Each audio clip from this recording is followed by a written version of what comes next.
Este é o mapa do menor continente do mundo, que é o lar de um dos maiores países do mundo. Este terreno diverso e vibrante, também às vezes chamado de Saru, Austrália, Nova Guiné, Australinia, Meganésia ou Papua Land, a fim de distingui-lo do país da Austrália. Saru tem origem no nome Saru Shelf, que faz parte da plataforma continental da Austrália. O continente inclui a Austrália continental, Tasmânia, a ilha da Nova Guiné, as ilhas Aru, as ilhas Ashmore e Cartier e a maioria das ilhas do mar de Coral e algumas outras ilhas continentais offshore. Com uma área de 8,56 milhões de quilômetros quadrados, o continente australiano é o lar de cerca de 39 milhões de pessoas. Geograficamente, é considerado o continente mais plano, mais baixo e o segundo mais seco da Terra. O único lugar mais seco do que a Austrália é a Antártica. Você sabia que a Austrália é o único continente da Terra sem nenhum vulcão ativo? A maior parte da flora e a fauna exótica da Austrália não é encontrada em nenhum outro lugar do mundo. Ao longo dos anos, muitas coisas estranhas e bizarras foram descobertas neste continente insular. Desde relíquias antigas e hieróglifos a incríveis fósseis de criaturas que vaguearam pelo planeta milhões de anos atrás. Todo tipo de coisas insondáveis foram encontradas na Austrália. E provavelmente há uma quantidade enorme de segredos que os cientistas ainda têm que desvendar. Hoje vamos apresentar a vocês algumas das descobertas mais aterrorizantes da Austrália que estão fazendo os cientistas se perguntarem o que mais há por aí. Número 1. Restos do Mungo. Lago Mungo é o nome dado a uma bacia de lago seco que inclui múltiplos sítios arqueológicos. Uma das relíquias antigas mais emocionantes recuperadas desta região são os restos do esqueleto humano pertencente aos humanos mais antigos conhecidos na Austrália. O Lago Mungo é um dos 5 maiores pequenos lagos secos na área do Patrimônio Mundial dos Lagos Welandra e então localizado na bacia de Murray-Darling, no sudoeste da Nova Gales do Oeste do Sul. Ele está na porção central do sistema e o depósito no qual se encontram os sítios arqueológicos é um depósito dunar em forma de crescente transversal que se estende ao longo de 30 quilômetros. A idade do depósito, no entanto, varia ao longo da área. 2 enterros históricos foram descobertos no Lago Mungo em 1969 e 1974. O Lago Mungo também é chamado de Mungo e seus restos que foram encontrados lá, descobertos por Jim Bowler, que trabalhava com a Universidade de Melbourne na época. A datação por carbono revelou que a LM1 estava viva entre 20 a 24.700 a 19.030 anos atrás. Os restos mortais estão mal preservados, mas a reconstrução e descrição da LM1 por Alan Thorne, da Universidade Nacional Australiana, revelou que ela era uma das primeiras habitantes humanas do continente australiano e os restos mortais são, de longe, um dos mais antigos conjuntos de restos mortais humanos anatomicamente modernos encontrados ali. O local onde ela foi encontrada é considerado o mais antigo local de cremação conhecido no mundo. Isso também implica que muitos rituais de enterro estranhos e complicados existiam nas sociedades humanas primitivas. Os ossos da LM1 foram repatriados para os donos tradicionais, uma aliança chamada os 3 Grupos Tribais Tradicionais, em 1992. Ela se tornou um símbolo da ocupação aborígene da Austrália e um valioso ícone arqueológico indígena. O Lago Mungo Tree, ou o Homem Mungo, também foi descoberto pelo geomorfólogo Jim Bowler em fevereiro de 74, quando as dunas de areia que se deslocavam expuseram os restos. Ele foi encontrado a cerca de 500 metros a leste do local da LM1. Seu corpo tinha sido colocado de costas com os joelhos dobrados e as mãos posicionadas na virilha. Os dedos estavam entrelaçados. Eles também descobriram os restos de um incêndio ao lado do corpo que havia sido aspergido com ocre vermelho. Quando a LM3 foi descoberta, a maioria dos especialistas acreditava que os aborígenes tinham chegado à Austrália vindo da Ásia há cerca de 20 mil anos. Mas, agora a descoberta de LM3 e outros achados arqueológicos na região indicam que a ocupação humana deste continente, isso tudo com certeza, remonta a mais de 50 mil anos atrás. Paleoantropólogos da ANU tinham estimado que a LM3 tinha entre 28 mil e 32 mil anos de idade, mas em 2003 foi revelado por uma equipe multidisciplinar de especialistas que estes restos mortais tinham cerca de 40 anos de idade. Eles também descobriram que LM1 tinha uma idade semelhante a LM3 e não tinha 30 mil anos de idade. Em 1989, um esqueleto pertencente a uma criança também foi descoberto aqui. O 3TTG bloqueou as investigações desses novos restos mortais. Em 24 de maio de 2022, a Sra. Mungo e o Homem Mungo foram enterrados novamente. Número 2. Gosford Glyphs. Os 300 hieróglifos em estilo egípcio localizados em Carryong, Nova Gales do Sul, também são chamados de Carryong hieróglifos. Eles foram descobertos em uma área entre Gosford e Woy Woy, dentro do Brisbane Water National Park, que é famoso por seus petróglifos aborígenes. Estas culturas únicas foram relatadas pela primeira vez por Alan Dash, um pesquisador local que trabalhava para o Conselho de Gosford em 1975. Dash continuou visitando durante os 5 anos seguintes e viu novos glifos sempre que visitava. O local foi envolto em areia, rochas e vegetação exagerada, até que David Lambert, um conservador da arte rupestre do Serviço Nacional de Parques e Vida Selvagem, encontrou alguns hieróglifos de corte claro em 1983. Estas gravuras retratam uma série de animais, incluindo galinhas, cachorros e corujas. Há também barcos, homens de pau, um osso de cão e 2 cartuchos que parecem ser nomes de reis. Um deles aparentemente é Khufu, enquanto o outro é incerto. Há também uma escultura do antigo deus egípcio Anubis. O lugar começou a receber mais atenção do público durante a metade dos anos 90. Desde então, os amadores egiptólogos e teóricos da conspiração têm afirmado que estes hieróglifos são um roteiro autêntico que foi criado por volta de 4.500 anos atrás. Eles acreditam que os antigos egípcios que navegaram para a Austrália gravaram sua história nas pedras depois que eles naufragaram.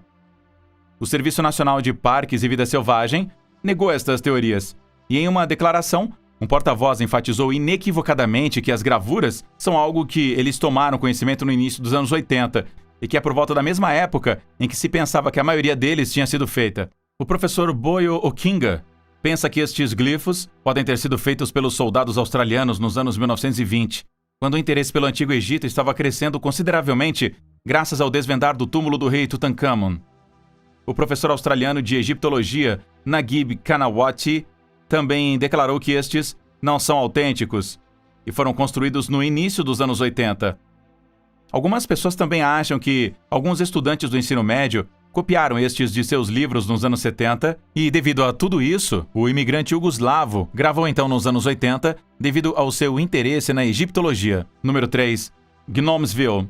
Gnomesville é uma cidade no oeste da Austrália, com uma população de cerca de 7.500 habitantes. Mas você não encontrará este lugar oficialmente em um mapa. Ele também não está localizado e nem listado no Australian Bureau of Statistics. A cidade está localizada no mato australiano, a poucos quilômetros de Bunbury ou Wellington Mills. A única indústria que prospera nesta cidade é o turismo. Os 7.500 habitantes desta estranha cidade não trabalham, comem, dormem ou dirigem automóveis.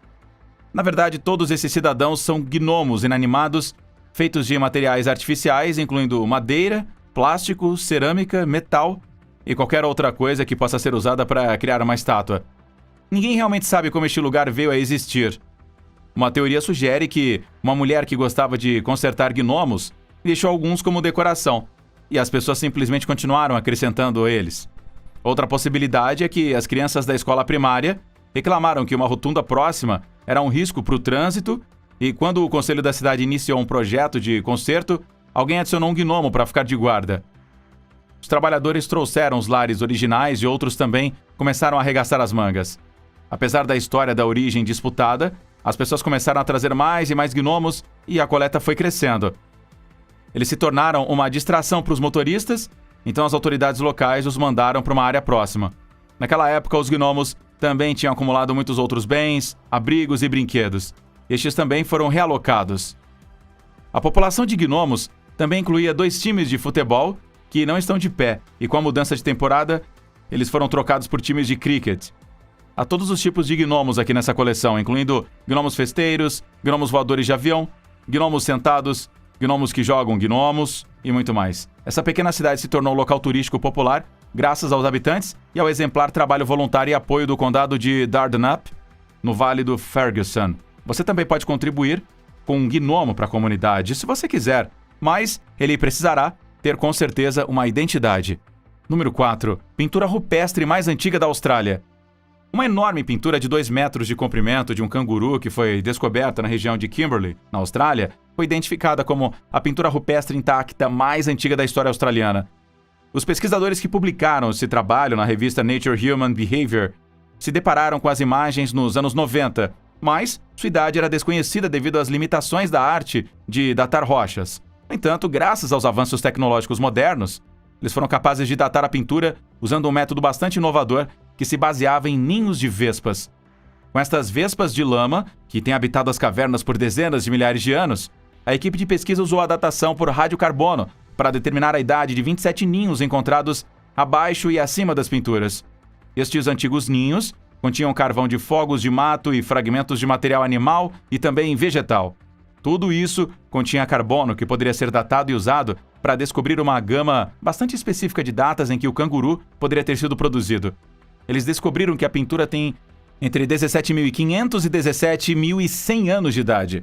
De acordo com Damien Finch, o pioneiro da nova técnica de datação por radiocarbono, isso significa que é a pintura in situ mais antiga conhecida da Austrália. O canguru é pintado no teto inclinado de um abrigo na rocha em uma propriedade pertencente ao clã Unghangol, localizada em Balangarra, acima do rio Drisdale. Anteriormente, pesquisadores haviam olhado as características estilísticas das pinturas e a ordem na qual elas eram pintadas quando se sobrepunham.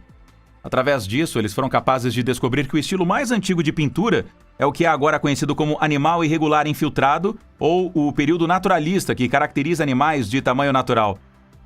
A técnica de datação por radiocarbono foi usada para mapear um total de 27 ninhos de vespas de lama subjacentes e 16 pinturas diferentes sobrepostas de cerca de 8 abrigos de pedra.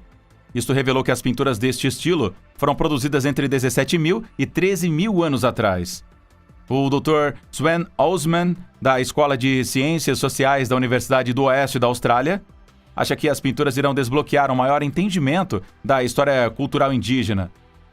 A imagem icônica do canguru é visualmente bastante similar às pinturas rupestres das ilhas do Sudeste Asiático, que tem mais de 40.000 anos de idade. Isto sugere uma ligação cultural entre as duas regiões e seus habitantes. Os pesquisadores estão esperando desenvolver uma escala de tempo para a arte rupestre aborígene na região de Kimberley, usando ninhos de vespas a fim de estabelecer com mais precisão quando cada período de arte começou e também quando terminou. Número 5. Floresta em um naufrágio. A Baía Humbush, em Sydney, se tornou uma maravilha natural ao longo das décadas por causa de um peculiar navio abandonado e afundado que se tornou uma floresta flutuante. O SS Airfield foi um navio de carga que serviu para transportar suprimentos para as tropas americanas no Oceano Pacífico durante a Segunda Guerra Mundial. O navio foi trazido para Humbush Bay em 1972, pois era para ser desmontado. Mas, eventualmente, as operações cessaram e o navio então foi deixado para se decompor aqui. Ao longo dos anos, este naufrágio foi recuperado pela natureza, agora ele está transbordando com árvores de mangue. A Baía de Humbush é onde muitos navios do século XX acabaram depois de não serem mais usados. A exuberante flora que cresce no casco enferrujado de SS Airfield é, no entanto, a visão mais impressionante para os visitantes. O navio de 102 anos de idade pesa quase 1.140 toneladas e os habitantes locais o chamaram de floresta flutuante. Além de sua história de quebra de navios e de ser um cemitério de navios fantasmagóricos, a Baía de Humbush também hoje é o lar de um estádio olímpico. Um navio abandonado que cresceu em uma floresta é um local privilegiado para turistas e fotógrafos que gostam de explorar e fotografar antigos lugares abandonados. Por que a natureza escolheu abraçar este navio em particular? Ainda é uma pergunta que ninguém tem sido capaz de responder até hoje. A impressionante floresta flutuante também tem visto sua parcela de tempos difíceis, mas a velha embarcação enferrujada está agora em plena expansão com uma nova vida. Número 6. Kakucha. A descoberta do esqueleto deste homem aborígene em 2014 nos proporcionou vislumbres tentadores da vida e da morte na Austrália pré-colonial. William Bates, um ancião do povo Baakantji, de Nova Gales do Sul, encontrou o esqueleto em um rio em 2014. Por causa de seu conhecimento do povo aborígene, ele foi capaz de identificar que o esqueleto pertencia a um homem aborígene. A boca do esqueleto estava bem aberta e Bates sentiu como se ele estivesse chorando por ajuda. Seus ossos mostravam sinais visíveis de tortura e violência. Inicialmente, os pesquisadores assumiram que ele havia sido morto durante uma das batalhas entre os colonizadores britânicos e o povo indígena da Austrália no final do século XVIII ou início do século XIX. Mas eles tiveram uma grande surpresa. O corpo agora é chamado de Kakucha, que significa irmão mais velho. Foi examinado pelo Dr. Michael Westway, um paleoantropólogo da Universidade Griffith, em Queensland. De sua análise do esqueleto, o Dr. Westway deduziu que Kakucha era uma pessoa importante quando estava vivo, e as pessoas se preocupavam com ele. Esta posição foi apoiada pelo enterro, em que sua cabeça foi ternamente colocada sobre uma almofada de areia. À primeira vista, ele pensou que a lesão letal, uma longa ferida no crânio de Kakutcha, veio de uma lâmina de corte cedida pela milícia britânica na época. Mas acontece que Kakutcha tinha morrido muito antes. Testes de laboratório dos restos mortais revelaram que ele havia sido morto no século XIII.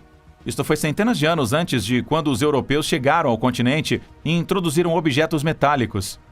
Westway pensou que o irmão mais velho foi morto usando um leoleu, que é uma peça afiada. No entanto, ele apontou uma das armas aborígenes mais icônicas como a razão por trás do desaparecimento de Kakutcha: o bumerangue, uma arma com uma aresta longa e incrivelmente afiada, que foi talvez o que o adversário de Kakutcha usou para esmagar sua cabeça. A descoberta do corpo de Kakutcha fornece uma visão mais profunda sobre a violência intertribal na Austrália pré-contato, que ainda é largamente baseada em fatos do que evidências arqueológicas. Número 7. Os Mármores do Diabo. Os Mármores do Diabo são antigas pedras de granito que parecem ter caído dos céus das Tablelands Barkly. Carlo Carlo, ou a Reserva de Conservação dos Mármores do Diabo, é na verdade uma área protegida no território norte da Austrália, na localidade de Warrumungu, quase 105 quilômetros ao sul de Tennant Creek. A povoação mais próxima é a pequena cidade de Wauchope, localizada a 9 quilômetros ao sul. Estas rochas são de grande importância cultural e espiritual para os proprietários tradicionais aborígenes dessa terra. A reserva também protege um dos locais religiosos mais antigos do mundo inteiro, junto com as formações rochosas naturais encontradas aqui. Carlo Carlo é a palavra aborígene tanto para as características rochosas quanto para a área circundante. Ela se traduz como rochas redondas, referindo-se a enormes rochas encontradas principalmente no lado ocidental da reserva. O nome inglês dessas rochas vem de John Ross, que durante a expedição da Australian Overland Telegraph Line de 1870 diz que este é o país do diabo. Ele até esvaziou o seu saco de mármores ao redor do lugar. A propriedade dos Mármores do Diabo foi oficialmente passada para os proprietários tradicionais em uma cerimônia realizada na reserva em 2008. Estes mármores, que se formaram ao longo de milhões de anos, continuam a rachar e erodir, proporcionando assim uma visão única cada vez que você visita o local. As enormes pedras de granito formam a camada superior exposta de uma formação granítica extensa e principalmente subterrânea. A forma peculiar destas rochas pode ser atribuída ao processo natural de erosão e meteorologia. Algumas delas são naturalmente, mas precariamente equilibradas umas sobre as outras, enquanto outras têm sido separadas limpidamente por meio de forças naturais. Estes são os símbolos mais amplamente reconhecidos do Outback da Austrália e, portanto, vêm de um número grande de visitantes a cada ano. Número 8. Nova espécie de caranguejo peludo. Uma família na Austrália encontrou recentemente uma espécie nunca antes vista de um caranguejo esponjoso. Os cientistas confirmaram que se trata de uma nova espécie de caranguejo peludo aterrorizante. Estes caranguejos únicos usam suas garras para cortar esponjas e pelos raspados de outras criaturas marinhas. Esta característica funciona como um mecanismo de camuflagem para ajudar os caranguejos a se esconderem de predadores perigosos. Existem cerca de 40 espécies de Dromidae conhecidas da Austrália e quase 40% delas são endêmicas. A nova espécie, chamada Lamarckdromia beagle, foi inicialmente avistada por uma família ao longo da praia perto da cidade da Dinamarca, no oeste da Austrália.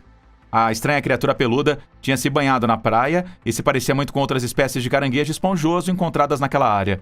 Mas havia uma característica perspicaz que outras espécies de caranguejos não possuíam. Esse caranguejo estava coberto de pelos muito mais fofos do que o normal. Andrew Rosey, um curador do Museu Oeste da Austrália, declarou que essa penugem extrema era a principal característica do museu.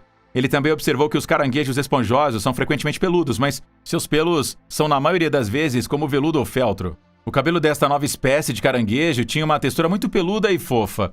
Depois de estudar de perto o caranguejo peludo, Rosey procurou Colin McLeay, um renomado biólogo marinho aposentado que tem estudado caranguejos esponja por décadas. Ele também confirmou que o espécime era de fato uma nova espécie de caranguejo esponja. Ele recebeu o nome do HMS Beagle, um navio que trouxe Charles Darwin de volta à Austrália em 1836. Agora, o Lamarckdromia beagle pode parecer assustador, mas realmente não é algo a se temer. Na verdade, os cientistas acreditam que este caranguejo usa seus cabelos e esponjas como cabelos apenas para se proteger e se esconder de seus adversários. Eles compararam este novo espécime com outros caranguejos esponja no museu. Rosie e Maclay perceberam que há pelo menos 4 espécimes adicionais dentro do El Beagle que não tinham sido identificados até agora. Estes estranhos caranguejos usam suas patas traseiras para segurar as aparas recolhidas das esponjas e outras criaturas marinhas com a ajuda de suas garras afiadas. Entretanto, com o tempo, a concha se acumula para cobrir todo o seu corpo e criar uma estrutura semelhante a um chapéu. Os especialistas estão bastante animados com esta descoberta e acham que é um lembrete de que ainda há muito a descobrir nesse continente. Número 9. A cerca mais longa do mundo.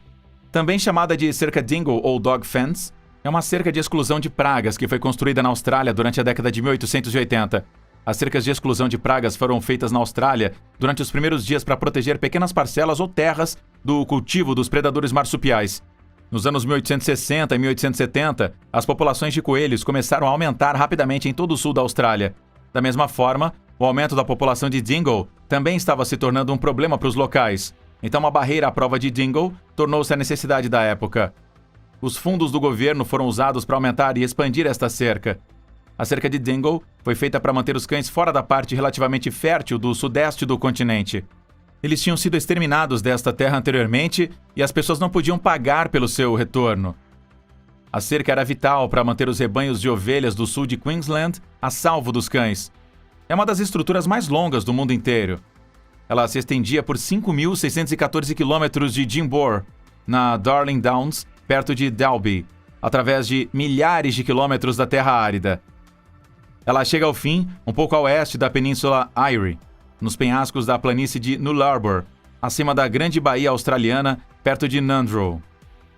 Antes de 1948, a ideia de um esquema de cerca Dingle Barrier não havia se concretizado como um projeto de âmbito estadual, pois exigiria manutenção e reparos anuais.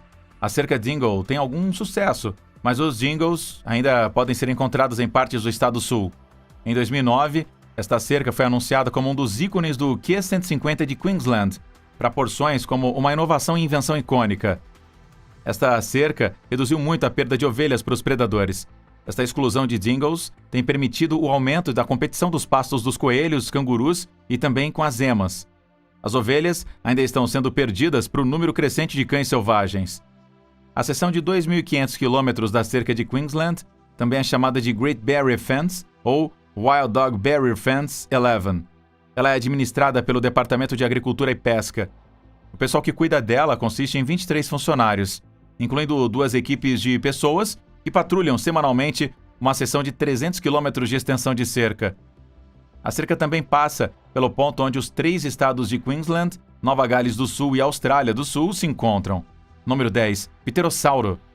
Os cientistas descobriram recentemente 2 novos répteis voadores antigos.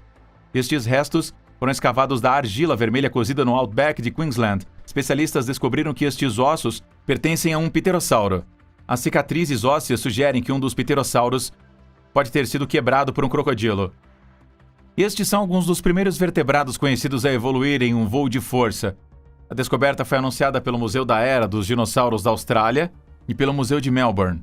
Os ossos fossilizados dos pterossauros foram recuperados em uma fazenda de gago em Bowillia e Winton, a cerca de 355 quilômetros de distância.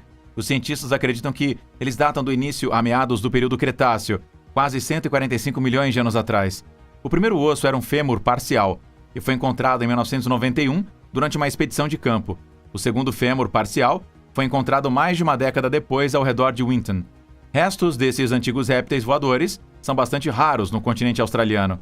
Até a data, apenas 4 espécies de pterossauros foram identificadas na Austrália.